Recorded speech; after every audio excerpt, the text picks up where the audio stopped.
O governo espera bombear água nos canais da transposição do São Francisco em 2014. O atraso foi causado por uma série de problemas que também aumentaram o custo das obras. O Senado criou uma comissão para fiscalizar o cumprimento do programa. Em 7 anos de obras, o empreendimento executado não chegou nem à metade.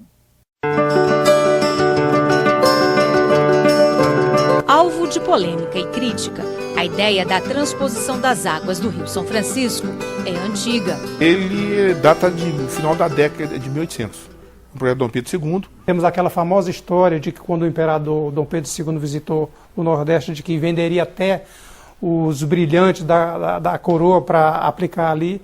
Ele teve alguns momentos, começou o governo do Fernando Henrique, eu lembro disso, que fez alguns ensaios, inclusive parte dele foi elaborado nesse processo. E o governo do presidente Lula resolveu implantar o projeto. É uma obra polêmica, uma obra que levou a mobilizações, inclusive no meu estado, contrária a que ela se realizasse. O Comitê da Bacia Hidrográfica do Rio São Francisco sempre considerou que o projeto da transposição é um equívoco. Ele é um projeto importantíssimo para a região, é um projeto que ele vai promover uma outra matriz de desenvolvimento do país. Na realidade, é um projeto que vai atender, né, a concentração ainda mais do poder econômico. É um projeto que visa, na realidade, levar água para onde já tem água. E assim, né, levar maior segurança hídrica para os grandes projetos de exportação de frutíferas e outros projetos de ordem econômica. Este é o desenho do projeto em execução. Na primeira etapa, a integração do Rio São Francisco a outras bacias do Nordeste é feita em 2 eixos principais. O eixo norte vai captar água em Cabrobó, Pernambuco, e percorrer 295 quilômetros, conduzindo água aos rios Salgado e Jaguaribe, no Ceará, Apodi, no Rio Grande do Norte, e Piranhas-Açu, na Paraíba. Previsão de beneficiar cerca de 7 milhões de pessoas. O eixo leste, com captação no lago da barragem de Itaparica, no município de Floresta, em Pernambuco, vai percorrer 217 quilômetros até o rio Paraíba, depois de deixar parte da vazão transferida nas bacias do Pajeú, do Moxotó e da região agreste de Pernambuco. Deve beneficiar mais de 4,5 milhões de pessoas. Nós estamos investindo no PAC 1 e no PAC 2 mais de 30 bilhões de reais em obras de infraestrutura hídrica no Nordeste. E são obras grandes, obras complexas. Segundo o governo federal, o projeto deve ajudar 12 milhões de nordestinos que vivem em regiões sem garantia de água de forma regular. São 391 municípios do agreste de 4 estados: Pernambuco, Ceará, Paraíba e Rio Grande do Norte. É da garantia hídrica para o Nordeste setentrional. São 12 milhões de brasileiros que vivem aqui e não querem sair daqui, querem continuar vivendo aqui. O projeto básico foi aprovado em 2001, no governo Lula. Inicialmente orçado em 4,7 bilhões de reais, o custo saltou para 8,2 bilhões. E foi colocado um edital na praça, sem ter os estudos necessários para se conhecer o terreno por onde esse canal ia passar. As obras foram divididas em 14 lotes, executados por vários consórcios de empresas, em ritmos também diferentes. As primeiras licitações são de 2005, mesmo ano em que o Tribunal de Contas da União começou a investigar os editais e contratos. As fiscalizações apontaram uma série de problemas que levaram ao atraso nas obras. Elas deveriam ser concluídas em 2014, mas nenhum contrato vai encerrar dentro do previsto e com o cronograma todo cumprido. Um dos problemas do projeto deficiente é esse. Novos itens ao projeto, os preços vão aumentando e aí ultrapassa o limite dos 25% permitido na lei e aí tem que paralisar a obra, encerrar o contrato e fazer nova licitação. Informações insuficientes para o projeto básico, incongruências com o projeto executivo, casos de sobrepreço, pagamento de valores a mais por serviços não executados, gestão e supervisão deficientes do Ministério da Integração Nacional, lentidão para tomar as providências e resolver os problemas em campo. São as principais conclusões das auditorias do TCU, que sugeriu mudanças e sanções. desses problemas que foram identificados, eles estão naquele contexto dessa investigação do tribunal para a gente identificar os responsáveis por aquelas irregularidades que foram contratadas. Neste trecho do lote 10, o contrato previa a construção de 39 quilômetros de canais que começaram a ser feitos em agosto de 2008 e deveriam estar concluídos em junho de 2012. Mas os serviços deixaram de ser executados porque houve um impasse entre o consórcio construtor e o Ministério da Integração Nacional. A empresa alegou que a escavação em rocha em áreas como esta aqui tem custos muito mais elevados do que previstos inicialmente no projeto. Uma série de dificuldades que levou à conclusão de que os contratos celebrados seriam insuficientes para poder executar a obra como inicialmente planejado. Isso levou a um amplo processo de negociação com todos os consórcios construtores. Os contratos foram renegociados e os saldos de obra que não couberam dos contratos originais foram motivos de novas licitações. Acompanhamos as duas primeiras visitas dos senadores da Comissão Externa do Rio São Francisco às obras. No Eixo Norte, a comitiva foi conferir a construção de 2 túneis com 21 quilômetros total de extensão. Os senadores percorreram parte do túnel Cuncas 1, que é escavado na rocha a um ritmo de 30 metros por dia. Eles conheceram a operação do jumbo hidráulico, esta máquina finlandesa que perfura a rocha para carregar os explosivos e abrir caminho. Com pouco mais de 15 quilômetros, o túnel Cuncas 1 vai ligar as cidades de Mauriti, no Ceará, a São José de Piranhas, na Paraíba. E quando estiver pronto, será o maior túnel para transporte de águas da América Latina. Aqui encontramos brasileiros orgulhosos de construir o futuro. Levar água para esse pessoal que precisa. Como é que é trabalhar debaixo da terra, nesse calor, nesse cheiro estranho? Pra mim, eu não me vejo em outro lugar. Porque está no sangue. Meu pai tem 31 anos de mina, meu avô 37 anos de mina, eu já vou com 8 anos, tios, tudo é mina. É muito importante a gente ver exatamente muitos deles mais humildes, simples, mas dando uma contribuição e que, sem dúvida nenhuma, vão ficar na história de terem participado desse projeto, que não só está gerando emprego para eles, mas mais do que isso, vai matar a sede de muitos no futuro. Nós estamos assim deslumbrados com a grandiosidade da obra, o homem vencendo os desafios da natureza.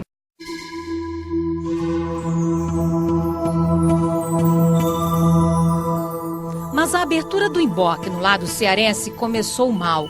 O túnel escavado em solo desabou, o que paralisou a construção por 1 ano e meio. Pouco mais de 100 metros escavados, nós enfrentamos uma dificuldade com o solo, diferente daquilo que estava previsto nas sondagens, mas rapidamente houve uma solução alternativa para iniciar a abertura de um novo emboque.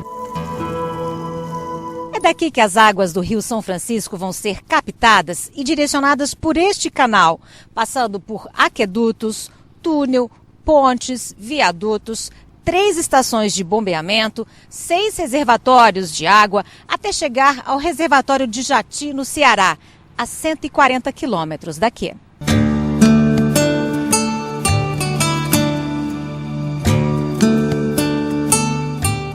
Ao longo dos canais que recebem concreto e cortam o sertão agreste, jornada puxada, sol a pino, poucas mulheres. Neste trecho do lote 1 em Cabrobó, quem fiscaliza o uso da máscara e equipamentos de proteção e cuida deles é Gisélia. Eu vistorio, eu faço treinamento mensal, eu verifico se eles estão usando corretamente o EPI. O clima daqui é quente, então como tem muita gente de fora, às vezes o pessoal não se adapta. Aí volta e meia a gente dá assistência médica. Estamos em cima de um platô aqui. Então aqui nós temos um conjunto de 5 barragens com a reforma de uma, que é atalho, que vai gerar também energia como essa.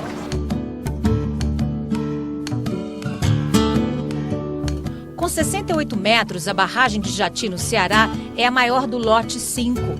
A obra vai ser construída com material retirado da bacia. Técnicos da Universidade do São Francisco acompanham o trabalho para fazer o manejo de animais e de espécies da caatinga, com a criação de bancos genéticos. São 38 programas ambientais, incluindo de mapeamento dos sítios arqueológicos, e 118 técnicos em todo o projeto da transposição, a um custo orçado de R$1 bilhão. É necessário ter um inventário florístico. O inventário florístico, a gente tem uma lista de todas as espécies que se encontram no local a ser liberado para supressão. Depois dessa liberação, anteriormente às máquinas entrarem, é necessário que uma equipe da universidade, tanto de fauna como de flora, recolha os organismos. Como a gente retira a vegetação daqui e guarda ela em locais de espera, todas as áreas que vão necessitar de recuperação dessas áreas degradadas vão ser recolocadas com os próprios indivíduos oriundos dessa região. O banco de germoplasma já está sendo construído e o banco genético da fauna. Tem os dois bancos genéticos, aproximadamente 55 mil amostras já. Estudos que passam a ser uma referência para outras obras no país. Então, esse cuidado também está muito evidente de que há. Temos laboratório de altíssima qualidade sendo referência para o Brasil a partir dessa obra. Então acho que conseguimos casar a nossa necessidade de ter a garantia hídrica, de ter a água para beber no Ceará, na Paraíba, no Rio Grande do Norte, em Pernambuco, em Alagoas, com a proteção ambiental. Eu estou muito seguro de que todo o empreendimento da transposição vai estar concluído até o final de 15. Mas o nosso desafio já é botar água no canal, seja no eixo leste, seja no eixo norte, pelo menos 100 quilômetros de água em 2014 nos dois eixos. Da barragem de Jati, a comitiva, que inclui representantes de órgãos de fiscalização como TCU e CGU, rodou mais 50 quilômetros até Pernambuco para conhecer outras obras do eixo norte que estão em bom andamento.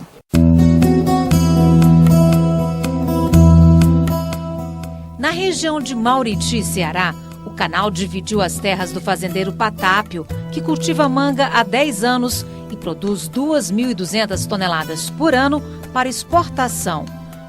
Por causa das obras, ele perdeu 7.500 pés, 30% da produção, e ficou sem poder cruzar de um lado para o outro da fazenda. Este outro lado do projeto vai se tornar inviável, dado que eu não tenho acesso a ele, a não ser que eu me desloque por uns 10 ou 15 quilômetros para poder fazer algum beneficiamento do outro lado. As obras nas terras dele foram paralisadas em 2012. Para o fazendeiro, existem 2 caminhos para contornar os obstáculos. Uma pequena ponte em cima do eixo do canal, isso aí se apresentaria junto ao Ministério. E o outro lado não, isso aí é judicial, porque a justiça é quem vai determinar qual é o valor dessa indenização do capital de giro da empresa. Seu Patápio não é o único produtor que torce para que as obras terminem sem deixar prejuízos. Existem pelo menos uns 10 produtores nessa situação. Nós precisamos nos sentarmos e resolver essas pendências. Acontece isso, fizeram o projeto básico e não fizeram o projeto executivo. Se fizeram, eles me mostrem, porque então foi muito mal feito. Como é que você vem trazendo esta água, seccionando, faz uma alvenaria, faz a concretagem, não entra água nessa concretagem, aí já tem outro trecho que tem concretagem, mas não tem água, isso não existe. Esse canal do São Francisco, para nós, é uma obra que representa um grande benefício. Precisaríamos ter um projeto de execução mais planejado, mais viável, para evitar os desperdícios. O governo não vai pagar 2 vezes por uma obra. Nós temos contratos assinados que definem claramente a responsabilidade. O nosso esforço nesses últimos 2 anos foi evitar a judicialização dos contratos. Não tem nenhum contrato sendo discutido na justiça e vamos concluir essa obra no mais curto espaço de tempo possível e ao melhor preço possível. No eixo leste, o projeto prevê a construção de 12 barragens ou reservatórios e 6 estações de bombeamento, além de aquedutos, pontes, túneis e adutoras. Os senadores testemunharam situações distintas nas obras que cortam Pernambuco e Paraíba.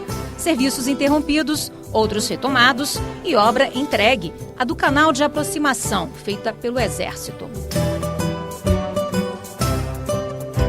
Estamos concluindo essa fase de um processo de reorganização da obra. Tivemos dias difíceis nos últimos meses por força de diversos trechos dessa obra, diversos lotes estarem interrompidos ou parados. Isso motivou a comissão firmar um conceito de que precisava, in loco, fiscalizar para, com o Ministério da Integração e os órgãos que fiscalizam o setor público, acelerar a entrega dessa obra aos brasileiros. A continuar a forma como o trabalho tem sido retomado, com certeza o cronograma de fim de toda a transposição no final de 2015, para mim também vai se consolidar.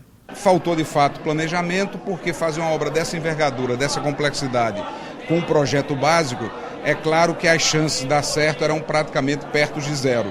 Tanto é que os projetos executivos tiveram que ser feitos e são muito diferentes daqueles que foram elaborados no plano básico. Então houve um grande atraso, a obra aumentou de custo e agora vamos acompanhar, cobrar, fiscalizar para que ela fique no patamar dos 8,2 bilhões que está projetada e esse preço não suba ainda mais e os prazos sejam cumpridos. Esperança tem Dona Maria José, de 70 anos, de se livrar da água salgada e do carro-pipa. Há 53 anos, ela mora na comunidade Caiçara, em Custódia, Pernambuco. Aguarda ansiosa a conclusão do aqueduto de Caetité e as outras obras que passam em frente à sua casa. Tá bem, porque começaram e não terminaram, né? Pode ser que agora venha, que vai começar novamente. Pode ser que termine, né? Com fé em Deus. O que a senhora acha que essa obra vai trazer para a senhora? Vai trazer muita bondade, porque é água boa, água do Rio São Francisco, né? E a água daqui é mesmo sal. A pouca que tem, que nós temos, é sal, água de sal. As pessoas dessa região querem essa obra, aprovam essa obra? Querem muito, com certeza.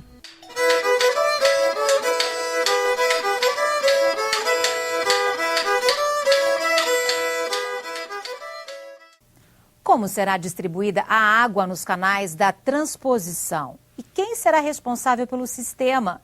Nesta última reportagem, vamos falar dos cuidados e preocupações com a gestão do projeto.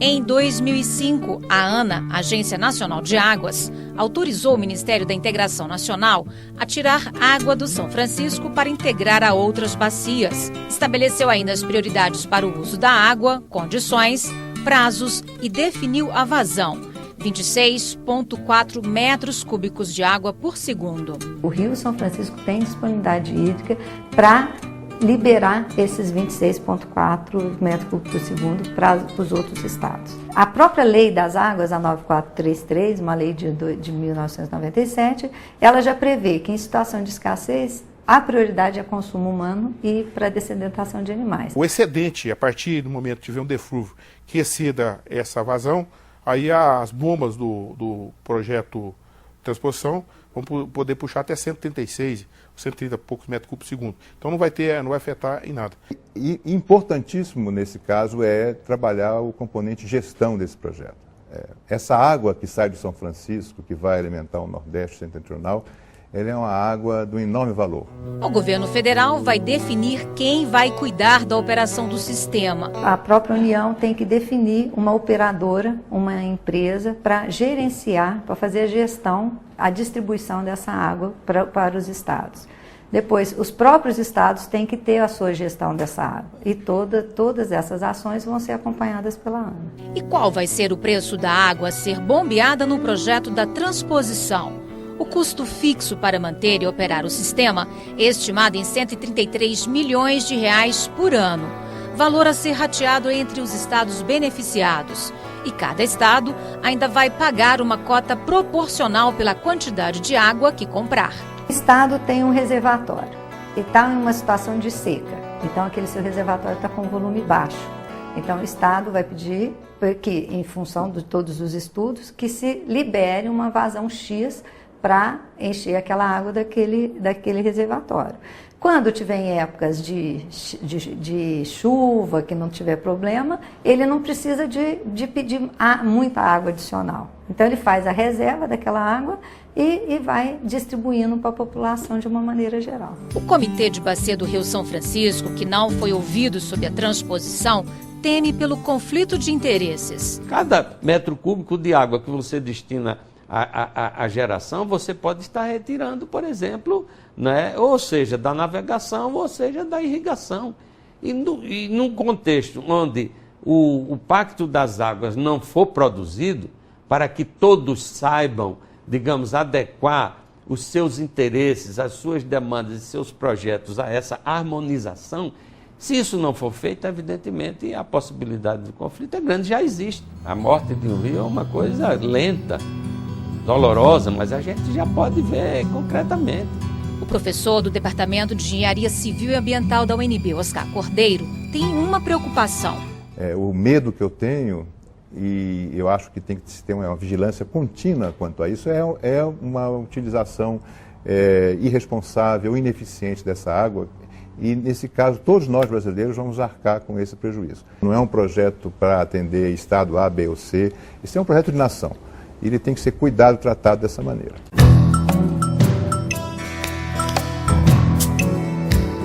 E será que a retirada de água para transposição pode comprometer a produção de energia no São Francisco? Isso representa 1% da vazão regularizada do São Francisco. Do ponto de vista energético, a transposição não representa absolutamente nada. Por quê? Porque eu posso substituir essa energia facilmente com fonte eólica, com fonte solar ou com térmica. E acho que no futuro nós vamos tirar muito mais água do São Francisco do que hoje, para essas finalidades. Tem tanta coisa para produzir energia e não tem substituto para a água. Que mesmo que venha a ter, e que não está comprovado, alguma perda da geração de hidrelétrica, de eletricidade, essa perda é totalmente justificada pelos grandes benefícios que vai ter para a população que hoje carece tanto de água. Nós, baianos, sempre reivindicamos principalmente a revitalização do Rio São Francisco. Essa, portanto, é uma obra que, apesar de polêmica, a nossa esperança é que ela possa servir a todo o povo nordestino. Nós nos sentimos à vontade de acompanhar a execução dessa obra, que é salvadora e redentora para os 4 estados que a compõem. Na minha visão, as obras da transposição do Rio São Francisco não têm caminho de volta.